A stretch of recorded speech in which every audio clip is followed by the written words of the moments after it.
Dramatic new developments are shaking up an already volatile situation in the Middle East, including some stunning new video that might be disturbing to some viewers. Reports suggest this is the explosion that killed Iranian General Qassem Soleimani. The targeted strike yesterday sparked this new escalation in the dispute between the U.S. and Iran. Redmond Shannon reports on that and a dire new warning for Canadians traveling in the region. Thousands of mourners in Iraq paying their respects to an Iranian military general killed alongside Iraqi militia members. This display of grief and anger for the killing of Qassem Soleimani is an indication of his status across the region. Even Iraq's prime minister was in the crowd. He has declared 3 days of mourning, matching Iran, its one-time foe. America was aiming to weaken the resistance, but the resistance will be victorious, says this man. This new video purports to show the moment Soleimani's convoy was hit in Baghdad. The U.S. has not yet given any details of the intelligence that led them to believe he was planning to kill Americans. Some Iraqis are glad Soleimani is dead, but many of these mourners are supporters of Shiite militias backed by the commander. In Iran, the anger at the U.S. is stronger still, where Soleimani is now a martyr. Iranian President Hassan Rouhani visited his family, again promising revenge.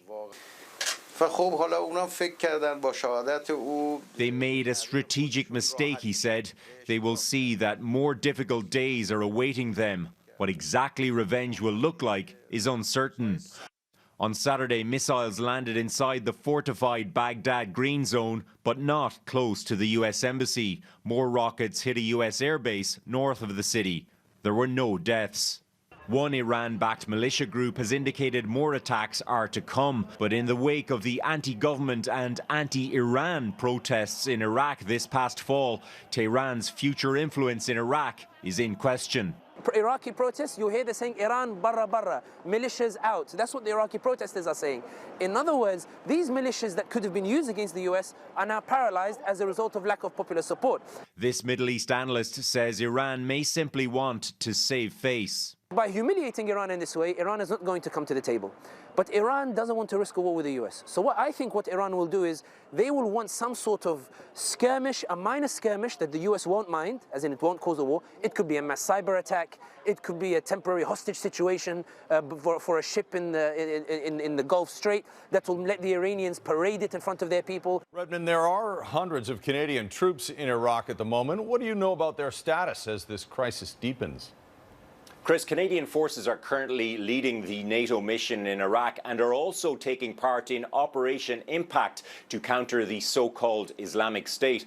But in the wake of Soleimani's killing, all NATO operations have been temporarily suspended as a precaution. And Defence Minister Harjit Sajjan says all training missions have also been suspended too.